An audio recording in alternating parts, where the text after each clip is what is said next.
Hello, freak bitches. To me, that's, as a person who's never been in the military, it's one of the fascinating aspects of how it works. Is like how do you get all these different people to follow through on a plan, and who are the leaders, and why do the leaders have the right ideas, and who educates them as to have the right idea, to having the right ideas. Like, I know that a lot of people are excited about where the military is right now. Like, Tim Kennedy re-enlisted. Yeah, and God bless him. Yeah, he re-enlisted because he believes that the military has support now. And look, Tim Kennedy believes he was put on this earth to kill bad guys, and that's what he wants to do. I mean, I think I agree with Tim Kennedy. I think I agree with him too. For sure. Obviously, he enjoys it.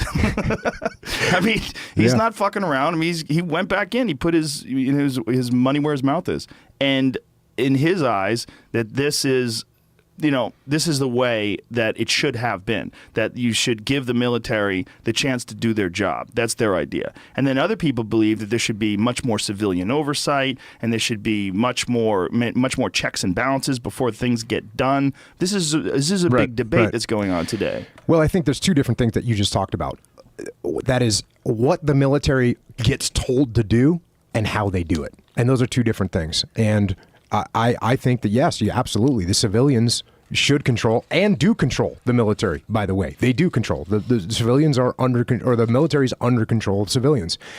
And yet, once you say, okay, this is what we want to have happen, you need to let the military professionals figure out how they're going to go and make it happen. Yeah, that's where it gets tricky, right? Because if you're in one of the things that was explained to me by a friend who's a Navy SEAL, he was saying that when something needs to get done and you have all these people that are telling you how you can do it, how you can't do it, people that are not experiencing combat and don't understand what could or could not go sideways, like to put more problems in place or to put more checks and balances in place, you're actually going to put these people in more danger. That is true. Yeah, you should, like I said, if you let the civilians decide what it is that needs to be accomplished, and then the military leaders decide how they're going to go ahead and make that happen. And I mean, it goes back to Vietnam. There was too much civilian oversight of what was happening in Vietnam, and the military leaders they didn't really have the wherewithal, not even the wherewithal, they didn't have the free rein to go out and try and make things happen the way they wanted to, and it ended up in a big quagmire. Well, Vietnam seems like, to me, from an outsider, to be one of the most fucked up wars ever. Absolutely. It didn't totally make sense that it was happening, and then now we know that the Gulf of Tonkin was very likely a false flag, and that there was some sort of motivation to get there in the first place. And then you're dealing with guerrilla warfare for the first time ever in U.S. history. Like, they didn't exactly know how to handle this. No, we didn't. And we didn't adapt very well to what was happening on the ground, which is always going to be problematic if you have closed-minded people in the military. If people are closed-minded, you're not going to be able to move forward against when the battlefield changes. And the battlefield changes all the time. I mean, you can look at Iraq. The battlefield changed drastically from this big conventional force that we went up there to fight against Saddam's big army. Well, once that fell apart, then what happened? Now, all of a sudden, we were facing guerrillas again and an insurgency, and it took us several years to change our strategy from we didn't even know what to do. We're, oh my God, what do we do? There's all these people running around. What do we do with all these people running around? And how do we get these people under control? And the civilians want us here. And yet, if we don't do the right thing, now the civilians don't want us here. What do we need to do? So it took us some time to adjust our strategy in Iraq. And luckily, we had some good leaders that went ahead and made those changes. Isn't it also that when you're in war and the strategy, not the strategy, but the motivation is very clear. Like if you're fighting against Hitler's army in World War II, this is very clear that you're dealing with an evil force. Whereas in Vietnam, it's like, wait a minute, why are we here? Like, what's going on? Yeah, communism? What's happening? Extremely, extremely challenging, no doubt. And that is why, and I've talked about this before, if America or any nation is going to go to war, you have to decide that this is the most important thing in the world. You have to, and the wills that I talk about that you have to execute this war, you got to have the will to kill people And again, I say this all the time, no one wants to hear it because it's ugly and horrible. But when you say you're going to kill people in war, you're not just going to be able to perfectly kill just the bad guys. Civilians are going to die. It is a nightmare. Kids, women, it's horrible. It's awful. And if you think, oh, I'm going to go to war and we're just going to kill the bad guys, it's not going to happen. War is too complex.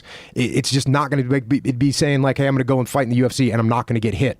It's not going to happen. You're going to get hit. You're going to get bruised up. You're going to get dinged. And it's the same thing in war. So you have to have the will to kill people. Of course, it's easy to have the will to kill the bad guys, but then you have to accept the fact that some innocent people are going to die, and that is going to be awful. And then on the other side of the coin is, of course, if you're going to send people to war, Americans are going to die. And there's nothing you can do about it. You have to accept that fact. And, that's why Vietnam was just the ultimate tragedy in many respects, because we were killing a lot of civilians. We were losing a lot of Americans, but we weren't progressing the way we needed to. This is a nightmare. I agree with you 100%. What do you think about transparency? Like when the Bush administration wouldn't let them take photographs of coffins and send them home, like a lot of people are really upset because there's a lot of people that felt like, look, Americans should know that there's a cost to this and they should know that there's consequences to these actions. And they were saying that these consequences and knowing about these consequences could lessen morale, could lessen support back at home when they really need it. And that people didn't really need to know this, that what they need to know is we're on the right track and we're doing well. Yeah, that's a tough one. And whether it's the right decision to keep the Americans in their beautiful bubble that they live in and let them know that this war is happening, but you don't have to see the brave Americans coming home that are sacrificed their lives.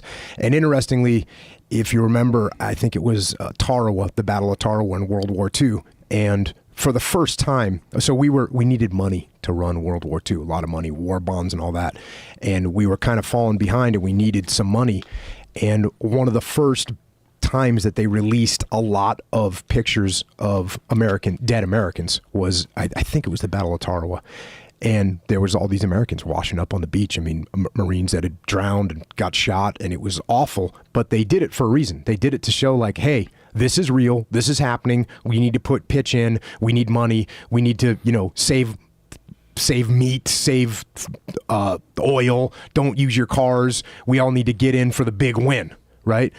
And that's the opposite of what we're talking about when they're saying, hey, you're not allowed to take pictures of dead Americans that are being killed. And, I think there should be some level of transparency there when America should see what is happening, what is the cost, because it's real easy for Americans to sit there and allow these young kids to go overseas and fight and die or be wounded, gravely wounded, and just to shut those, just ignore them because I don't care because I'm over here in the mall. No, maybe we should not only show pictures of the coffins that are coming back, but maybe we should explore and show the lives that those men sacrificed and who they were and what they did and what their families were like and their wife and kids and mom and dad that they left behind, that they gave up. And why did they give it up? Because they believed in freedom. And so now we're just going to say, oh, that's not happening? No, it's happening, and you need to know it.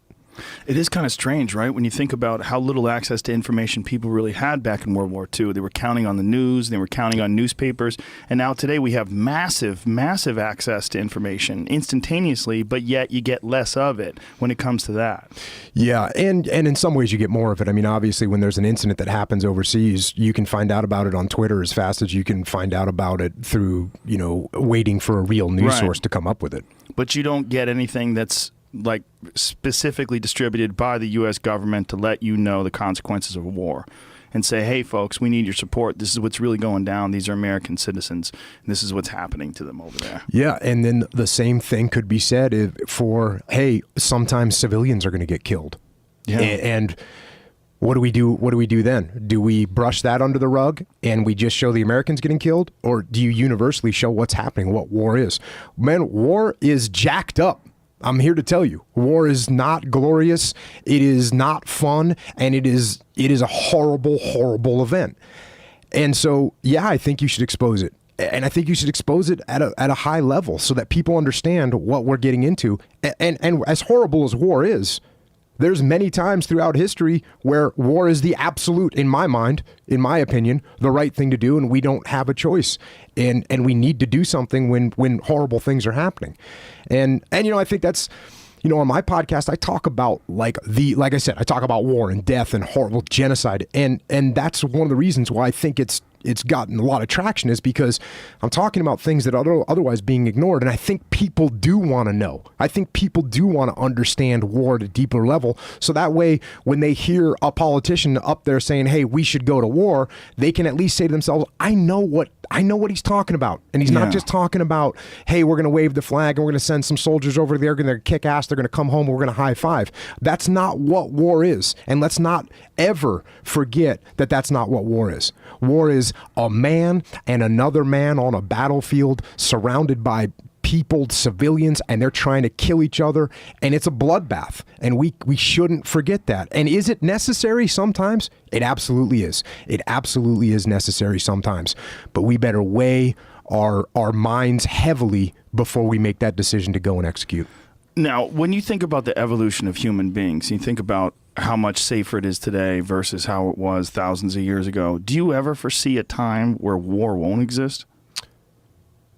I don't know. You know, people joke with me a lot about the robot wars and robots being able to accomplish wars. I actually believe that thing will come. I mean, we've got drones right now that are very capable. Pretty soon we'll have land warfare robots that will be able to go in and clear buildings and make things happen. And then will the enemy then have robots that will fight our robots at some point?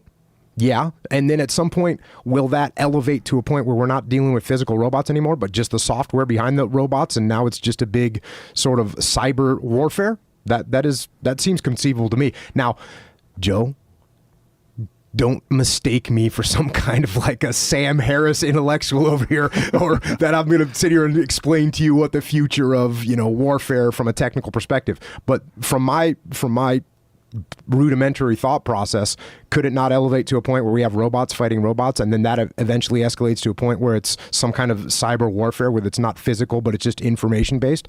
That does make sense to me that could happen. Yeah, it makes sense to me too, especially when you see those Boston Dynamic robots. Have you seen those goddamn awesome things? You kick them over, they bounce back up, they run up hills, they can run like 60 miles an hour. They're freaks. I mean, it's really, and what they're doing now is just, I mean, who knows where they're going to be 10 years from now. I mean, they're going to be solar powered. They'll be able to live out there with no food. Yeah, it'll be awesome. And then where will we go? Will those robots fight people for a while? Probably. People that don't know any better. People that don't have good robots yet. Yeah. And that's not going to be fun for the people without robots, right? And we'll see where it goes from there. Yeah, I mean, I think that's just a surrender scenario, right? If you've got if let's say America has these robots that can just come in with ruthless precision and take out bad guys, and you know you're going to be at their mercy. Yeah, there's a fucking science fiction movie, right?